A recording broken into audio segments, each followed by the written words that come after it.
I find that for myself, my memory is kind of short.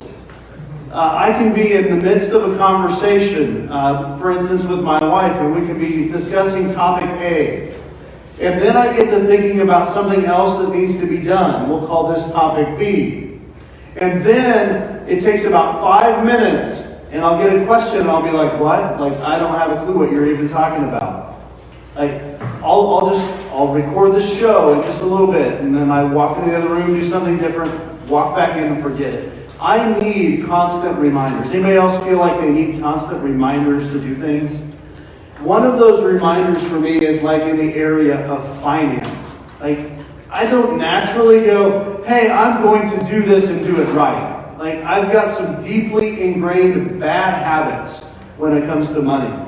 And so I need to be reminded how to handle this the right way. And so as we got through our Christmas season, which for us began around Thanksgiving, we made a trip down to Texas and visited with family, and so we've got the cost of travel, the cost of any lodging that maybe we incurred along the way, any food, of course gifts along the way. And so Kara and I were making this list of things that needs to be accomplished, and this list is called a budget, which is kind of a way you tell your money what to do instead of your money telling you what to do. And we realized that coming out of the Christmas season, yet again, our money was kind of dictating to us what we can or cannot do. Anybody been there? Now, I don't know, your house is probably set up a lot different than mine, and you probably like to talk about money.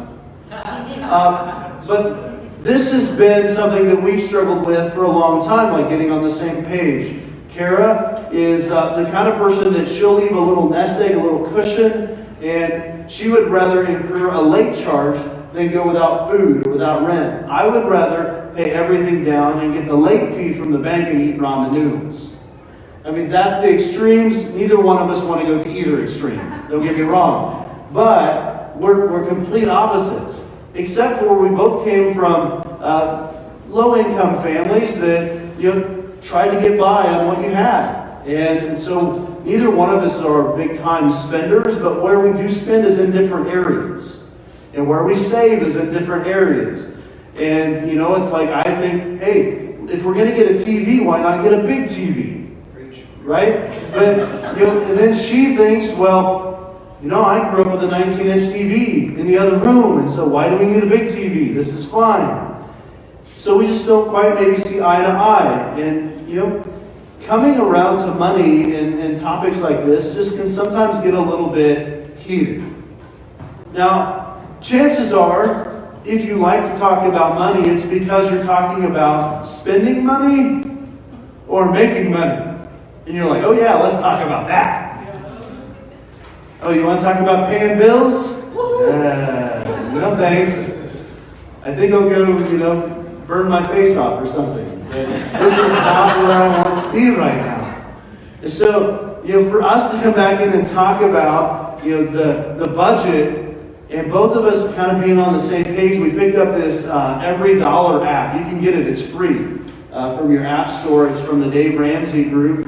And so you punch in what you're making for the month, and then you put in your bills, and you can itemize that. You can copy it from one month to the next.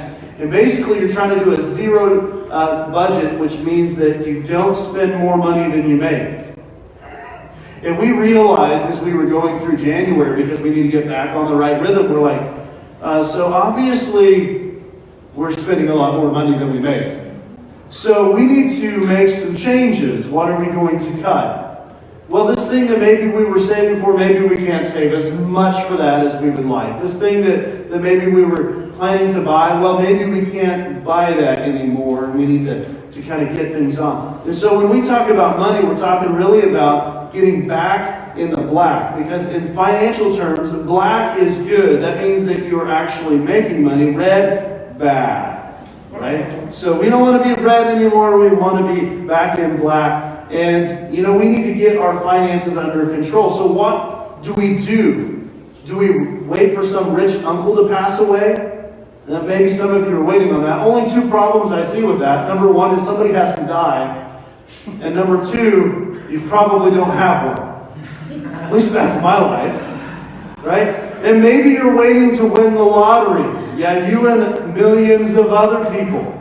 And your odds are probably about as good as the person sitting next to you. Slim to none, right? So what do? Oh, I got it. Perfect idea when it comes to money. So we don't fight about it. Let's just ignore it and pretend like we don't have money problems. Anybody ever been there? Yeah? And so, I just won't even balance the checkbook because I don't really want to know what it says. I'm just going to go buy stuff and hope that my checks, don't bounce. How's that working? Probably not so well. You kind of reduce the stress for a limited amount of time, and then you realize you've got a whole lot more stress. Some of us, we have the Christian response, the Christian answer. God's going to work it all out. And so, I'm not going to have to work anymore. I'm not going to buy any less. God's going to fix it. Yeah, how's that working? Right? I believe that God has given us a plan. The problem is, you and I need to execute the plan. Right? And so if you're looking for this great book that's going to help you get back on track financially, I've got it. It's the Bible. Right? So we're going to take a look at 4 steps tonight to get us back in black. And the first one comes from Proverbs chapter 28, verse 19. You have Bibles on your table. Some of you may have brought Bibles on your phones, and the Bible's on the screen, so whichever works out for you. Proverbs 28, 19, page 549 in the Bibles that we provide. And it says, "Whoever works his land will have plenty of bread, but he who follows worthless pursuits will have plenty of poverty." Step number 1 is work hard. Right? If you want to get a handle on your finances, you work hard. Unless, of course, you're like me and you're on salary and it doesn't matter how much you work, and then you're like, okay, so how am I going to fix this problem? Right? So it causes extra stress. But this passage is, as it says here in Proverbs, is that, if we work our land, then we're going to get the results of working our land. Now, you and I may not own 40 acres. We may not have a plow or a tractor, but we have some work set before us, and there are things we can do. And that's regardless of how old we are or how young we are. Right? If you want to make some money, pray that it snows and grab your shovel. Right? Don't pretend like mom and dad are just going to fork it over.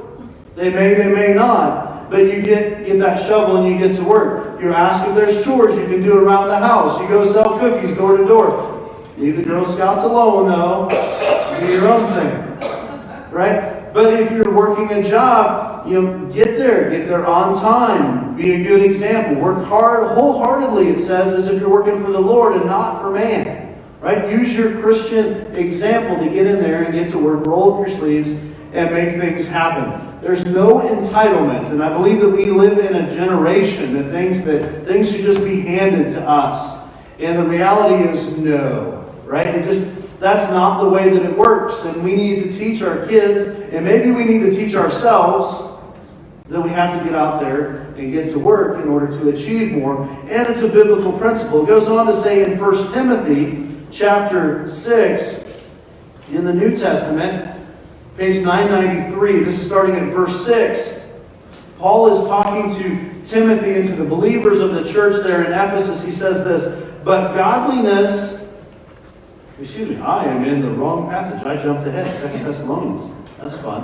At least I get a couple more times to redo this. 2 Thessalonians chapter 3. "If anyone is not willing to work, let him not eat." Let me say that again. If anyone is not willing to work, let him not eat. For we hear that some among you walk in idleness, not busy at work, but busy bodies. Now such persons we command and encourage in the Lord Jesus Christ to do their work quietly and to earn what? Their own living. So we need to be responsible for our own living. We need to be able to work, and when we work, we get the results of putting in that work. The problem is that so many times we want somebody else to do it, and I believe that that doesn't just happen when it comes to our 9 to 5er or 7 to 10er or whatever you're putting hours in for. It happens around the house. You know, we want clean clothes and we don't want to do the laundry, right? We want dishes to eat off of, but we don't want to clean them. We want to eat and eat well, and somebody else needs to cook, right? And so if we want, we must, right? So it's a cause and effect thing. And if you want to earn more money, if you want to get more financially stable, sometimes you have to work harder at it. The Bible actually says that, you know, we're responsible to care for other people as well. And so we need to make sure that we're working hard at providing for some of those other needs that might happen. Point number 2 is be content. Be content. This one's a hard one. I think that we have eyes that just catch these new, bright, sparkly, shiny things. And it creates within us this ambition, this desire to get one or a lot of them. Right? So we don't even know they exist, and then we see these things on our picture tube called commercials, and we go, oh, I didn't even know they made that. We're scrolling through our social media feed and like, oh, that's the coolest thing since sliced bread. I need one of those. Like, my life is complete if I have one of those. Or we look just down the block and we see that the neighbor has just got a new fill in the blank, and we're like, oh, you know, mine's getting kind of old. I'm ready for a new fill in the blank. Right? So our eyes kind of get the better of us. And what's it say back in Exodus chapter 20 in the 10 Commandments? Exodus chapter 20, page 61. This is verse 17. You shall not covet your neighbor's house. You shall not covet your neighbor's wife, or his male servant, or his female servant, or his ox, or his donkey, or anything else that is your neighbor's. Let me say that your neighbor just doesn't mean the person next to you in, you know, where you're living at. Because if that was easy enough, you'd just be like, well, let me go, you know, to the other neighborhood and let's see what they've got. I mean, because after all, you know, if I go to a different neighborhood, that's going to solve my issues. No, it doesn't, right? So it's not talking about that. It could be the person working in the cubicle next to you. It could be the student that's sitting in the chair next to you at school. It could be anybody, anywhere, and you want what somebody else has. Whether it's spouse, whether it's car, whether it's a house, whether it's a donkey. No, I don't want to judge. Maybe some of you are really big in that donkey. I don't know. But the idea is that we control our inner desires to have something else that might possibly make us happy. And now, 1 Timothy chapter 6. And this is where Paul is telling Timothy, but godliness with contentment is great gain. Godliness with contentment is great gain. For we brought nothing into the world, and we cannot take anything out of the world. But if we have food and clothing, with these we will be content. With what? Food and clothing. Now, I know that some of us, we pause at that and go, yeah, but, you know, instead of ramen, maybe, you know, porterhouse would be all right. Maybe a little, you know, prime rib.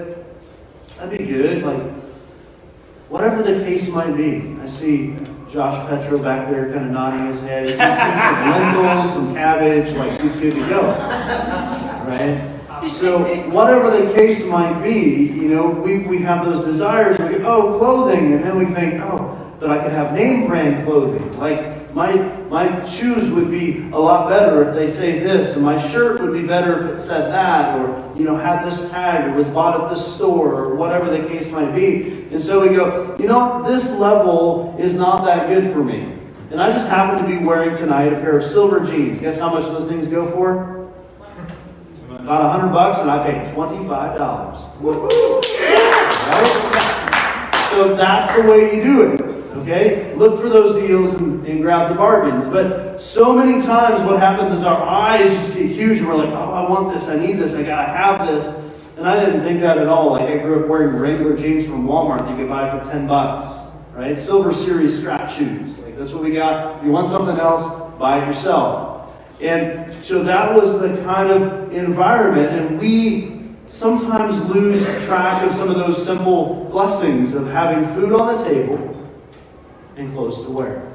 Sometimes I'm happy if those clothes are clean, right? This morning I needed to ask for a little extra help because, I looked in the drawers like, I better get some more of that or there's going to be trouble, right? So clean clothes are good and they help us out quite a bit. And I just want to do a little bit of an experiment here tonight. Can everybody just, if you have two hands available, maybe just raise them up like this. Okay? Now, make a closed fist on both sides. And I want you to imagine that thing that you have been wanting. Okay, maybe there's two of them. Maybe you need smaller hands. Maybe you need bigger hands to reach those things. There's a line that goes something like this. Let it go. Let it go.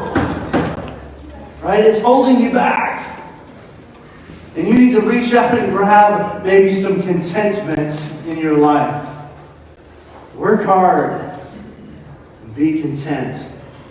The third thing is this. Buy wisely. Buy wisely. The prophet Isaiah in chapter 55, page 615, shares with us a little insight about buying wisely.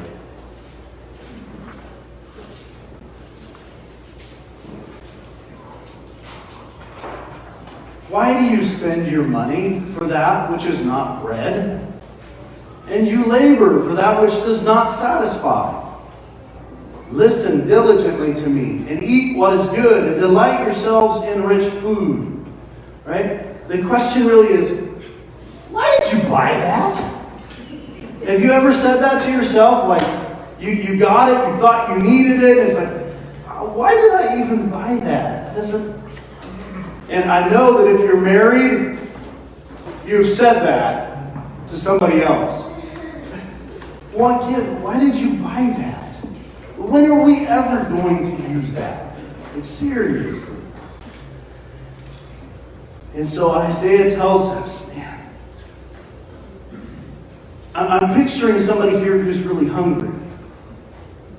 Right? And they're looking for food. Where can I get this next meal? And they just bought this other bright, shiny toy. And it's like a parent going, then why did you buy that? Maybe you should have got a hamburger or a soy burger, whatever the case, right? So we just make sure that we're putting that out there. One of the struggles I think that we have is that sometimes we like to impulse buy. Anybody guilty of that? You see something, you're like, and I've always heard, don't go to the grocery store when you're hungry. But things look so good, right? And so that's what happens. And I've actually learned this, that if I go into like a department store and I think, oh yeah, I might want this, and then if I cruise around that department store, a lot of times, by the time I'm done, I don't want it anymore. And so what do? Just put that back. It's not that big of a deal. I'm okay. Like, I don't need that. Do I want it? Sure. But I don't really need that. And sometimes I look at the dollar signs and is it really worth it? Right? So I learned to be content, but also means buying wisely. Take the time to process the decisions. So if you've ever heard somebody say that if you're going to make a major decision, go home and sleep on it, it's a really good idea. And especially if you have some other person in the house that you're sharing financial decisions with, probably a good idea to talk it over before you go out and do that.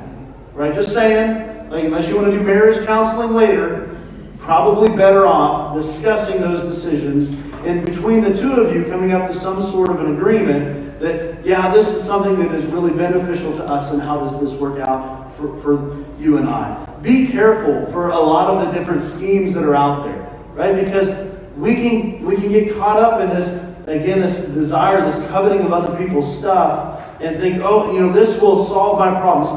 I'm dealing with so much stress, and if I just buy this thing, I'm going to feel better. Oh, I'm so depressed. If I just buy I'm so lonely. If I just had right? And so we think that maybe, perhaps, this something is going to feel some need in our life, but the reality is that it for a temporary moment in time, it may bring some sort of satisfaction, some sort of relief, but oftentimes it brings more regret or more emptiness because it doesn't really fit that void that's in our lives.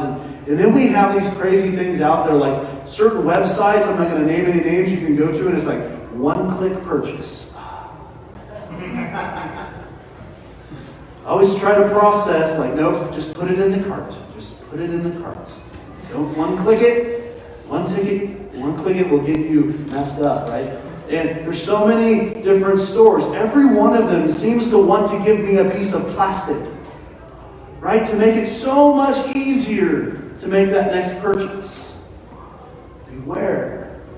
Purposely, one of the reasons I carry a phone that has room for just 3 cards, and one of those is my driver's license, I don't want to carry all that extra stuff, and I don't want to have to think about that. So be cautious of that. Be cautious of places that will give you cash now, right?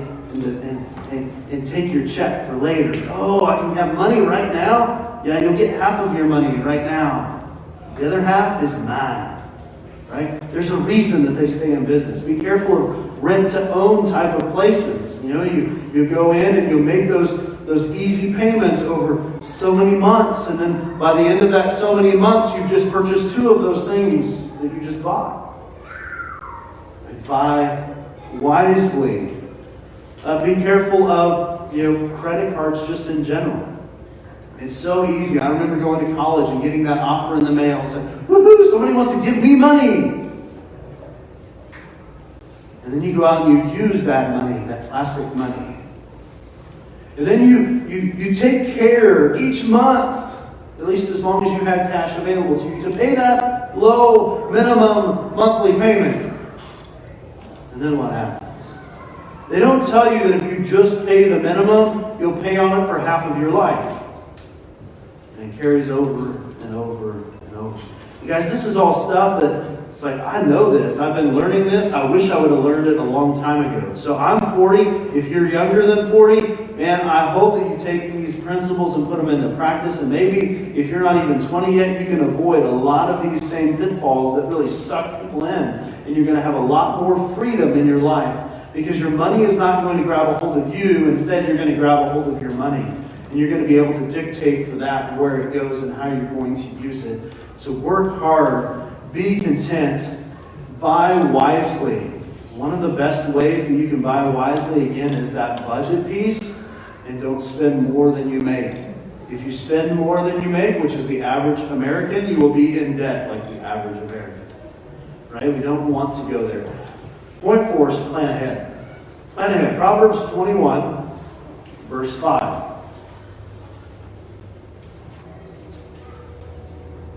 The plans of the diligent lead surely to abundance, but everyone who is hasty comes only to poverty.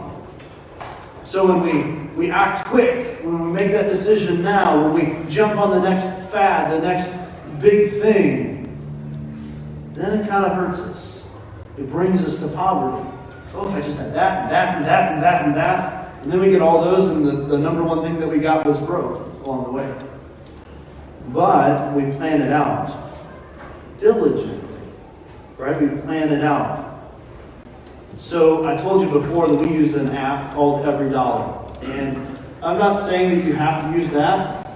I'm definitely not a paid salesperson for Dave Ramsey, though if he wants to, like I'm right here, buddy, looking right at the camera. It's just that it's something that's free and it's a tool, right? That you can put in how much you make and find those different categories in your life. Maybe you would be better off, you're a cash person, hey, go buy a box of envelopes for a couple bucks and write on those envelopes the different things. And maybe you need to write on there like this is for giving, and this is for saving, and this is for spending. And maybe you need to write on there things like this is for groceries, and this is for mortgage, and this is for the car, and whatever the case might be, that you go, oh, my envelope is empty. I guess I cannot spend more money on that. Oh, hey, you want to go grab a burger at McDonald's? Envelope is empty. I am sorry. Are you buying? Right? So you just find a way to develop that plan, because when you don't plan how to use your money will get a hold of you. Right? And it really dictates for you what's going on in your life. Look ahead to different expenses and plan accordingly. It blows me away the number of times I hear somebody go, well, we have this big expense. And I'm like, and what was that big expense? Oh, it was propane. Propane, really? So you mean that you didn't know winter was coming and it gets cold and you heat your house with propane? Right? We have to think through some of those things that are coming up, because if we don't plan accordingly, we don't have the funds by which to do that. And so we have to prioritize those. Car repairs. I know that for me, when winter is over, on my plan is to replace the tires on my truck. And I have learned from replacing my tires previously that that is not cheap. And thus I need to plan ahead to cover the cost of those tires. Otherwise, my truck will be undrivable. And that would be bad. Right? So planning ahead helps us out. Maybe you have kids who like to do activities. I've got a daughter that's in a dance. I've got a son that likes to play basketball. And so you plan ahead. You know that those things are coming. I've got kids that are going to CIY this summer with the youth group. Right? There's an expense coming up. We have to plan ahead for that expense, because if we don't, we get broke. Right? And it's bad enough whenever you're trying to budget to stay afloat. But when you don't budget and you ignore, or you leave it like, oh, God's going to work it all out. Right? Then we get ourselves in a hole, and we're red and not black. But we want to get back in black. So, 4 keys to getting back into black. Right? We make sure that we work hard. If you're doing that one already, move on to the next one. If you're not doing that one, maybe do that one. Number 2, be content. Who among us doesn't need to be content? I know that at times we can get a firm grasp on this, and then at other times, like it's, right? We want those other things, those other items, but be content. Buy wisely. Choose the right thing to get at the right time. Oh, there's not enough money in that envelope. Maybe I need to plan ahead for that purchase. Okay? So there's your 4th one. You know what? God has created a plan. He's given it to us in Scripture. And the amazing thing is, He wrote this down long before credit cards and rent-to-own places. He wrote down long before we had mortgages that cost us hundreds of thousands of dollars. But the plan is still very applicable today. And we need to follow it to really make it effective. And that's the same with a budget. You can download the app, guarantee it, mark my words. You can download the app today and not open it, and your financial situation will not change. Right? It's about executing the plan. And this is where I need that reminder constantly. I need that reminder. Oh yeah, make sure you mark down what you spend. And make sure you don't spend more than you have in that budget.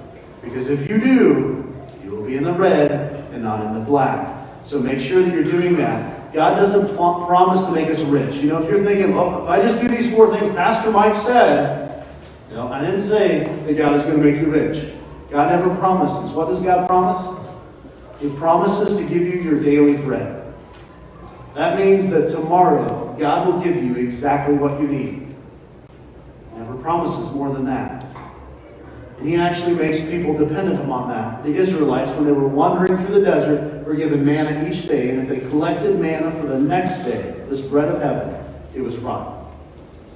Sometimes God wants us just to live in the moment, to trust in Him, and to walk by faith. Right? So you may never get rich, and you might. And if you do, let me talk to you about church planting. We need to have a conversation. So, all of that to be said, what is your next step?